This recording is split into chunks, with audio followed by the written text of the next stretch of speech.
ကဲ finally နောက်ဆုံးမှာတော့ကျွန်တော်တို့ကမ္ဘာမီဒီယာအသီးသီးကရောဂျော်ရှူအာမန်နဲ့ထိုးတဲ့တိုင်ယာကိုတိုင်ဂျပန်ကောင်တိုင်ယာကိုတိုင်ကရောအထင်သေးတဲ့ကျွန်တော်တို့ဂျော်ရှူအာမန်နောက်ဆုံးမှာချန်ပီယံအရေးချင်းဘယ်လောက်ရှိတယ်ဆိုတော့တက်တည်ပြသွားနိုင်ပြီအဲ့တော့အမှန်တိုင်းကိုခိုင်းရင်တော့ပထမ2ချီအထိကိုဂျပန်ကောင်တိုင်ယာဆိုတဲ့ကောင်ကလုံးလာတာရင်အောင်ကြီးနဲ့ရင်အောင်ချင်းနဲ့မောက်ချတယ်လဲချတယ်စကာနောက်ကိုတန်းစကာနောက်ကိုတွန်းထုတ်ထားတယ်ဒါပေမဲ့ဘလောက်ပဲအောက်ကိုရောက်နေကျွန်တော်တို့ဂျော်ရှူအာမန်ဘယ်လို defend လုပ်ရမလဲဘယ်လိုကာကွယ်ရမလဲဆိုတော့ကိုအကောင်းဆုံးလုပ်ပြသွားတယ်နော်ချန်ပီယံတယောက်မှရှိတဲ့အရေးအချင်းကိုလုံးဝလုပ်ပြသွားတယ်၃ချီမြောက်မှဒီကောင်တို့မောက်လက်တီးနဲ့ထိပြီးတော့အိုင်ထက်တာဟိုကမောက်သွားတယ်မောက်လက်တီးဆိုတော့မောက်တာပေါ့ဂျပန်ကောင်မောက်ပြီးတော့သွေးတွေတန်ရဲတွေနဲ့စီးထိုးခံရတယ်ဒါပေမဲ့ဒီနေရာမှာကျွန်တော်တို့ဂျပန်ကောင်လုံးဝ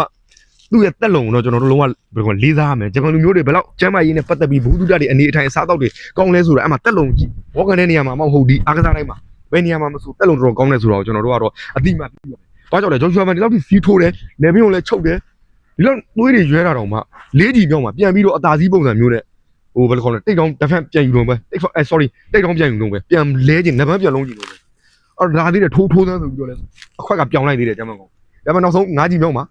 လဲသွားတယ်ဒါတော့မှလဲတာတော့မှကွာဒိုင်ဝင်တားလို့နော်သူကထိုးခံနေသေးတာဒီလောက်ဒူးထောက်ပြီးလဲနေတာဟိုကောင်ဂျော်ရှူအာမန်ဆက်ထိုးလိုက်လို့ရှိရင်ဒီကောင်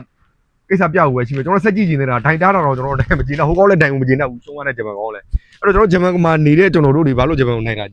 ပြောနေတယ်ဘာလို့ကျွန်တော်တို့ဂျပန်နဲ့ရှင်လိုက်ရင်မနိုင်တာတွေကများနေတယ်ဗျာဘောလုံးအားကစားရှင်မလားဟိုဘယ်နေရာမှာဘယ်လိုပြောရှင်မလားဒါကြောင့်အလုပ်ထဲမှာကျွန်တော်တို့ရောက်တော့ဆိုဘယ်လောက်ထိနေခံရလဲကျွန်တော်တို့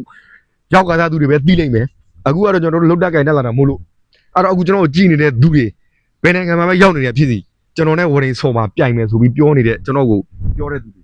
ပြိုင်ဖို့ကျွန်တော်နဲ့မစင်စားနဲ့မင်းတို့ငါနဲ့ပြိုင်ဖို့လားမစင်စားနဲ့မင်းတို့ရောက်နေတဲ့နိုင်ငံဂျပန်နိုင်ငံရောက်နေသလားမလေးရှားနိုင်ငံရောက်နေသလားထိုင်းနိုင်ငံရောက်နေသလားစင်ကာပူနိုင်ငံရောက်နေသလားရောက်တဲ့နိုင်ငံကသူနဲ့နိုင်အောင်ပြိုင်အဆင်ပြေအောင်ပြိုင်ဟုတ်ပြီလားအချင်းချင်းကျွန်တော်တို့မြန်မာလူမျိုးချင်းလာမပြိုင်နဲ့ကျွန်တော်ပြောရင်အဲ့ဒါတခုခုဆိုရင်ပေါ့နော်ဘာလို့ကျွန်တော်နဲ့လာပြိုင်နေမှန်းကိုမသိ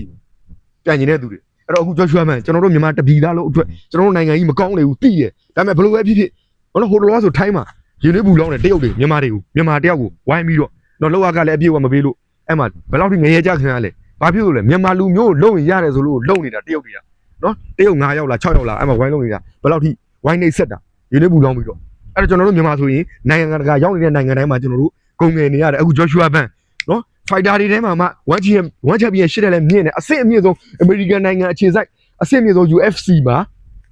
ပြီးခဲ့တဲ့ဘွဲတော့ကမ္ဘာချန်ပီယံရအောင်ယူတယ်ဒီဘွဲမှာလည်းကာကွယ်ပြသွားတယ်သူ့ကိုအထင်သေးနေတယ်39ရာခိုင်နှုန်းပဲနိုင်ကျရှိတယ်လို့ကမ္ဘာမီဒီယာအသီးသီးတွေကဖော်ပြထားတာဂျော်ရှူအာမန်ရှုံးမယ်လို့ပဲပြောထားတာဂျပန်ကောင်တိုင်ယာတာဖီရိုတိုင်ယာလားမသိဘူးเนาะသူနာမည်သူနိုင်မယ်လို့ပဲပြောထားတဲ့အထက်မှာကျွန်တော်တို့အခုဂျော်ရှူအာမန်အနိုင်ကိုပြသွားတာကျွန်တော်တို့မြန်မာလူမျိုးအားလုံးအတွက်ဂုဏ်ယူရတယ်လို့ကျွန်တော်ထင်လို့ဒီဗီဒီယိုကိုရိုက်တယ်ဗျာ။ဘာဖြစ်ကျွန်တော်ကျင်တတ်တယ်ပျော်တယ်။ Okay လောက်ပါပဲ။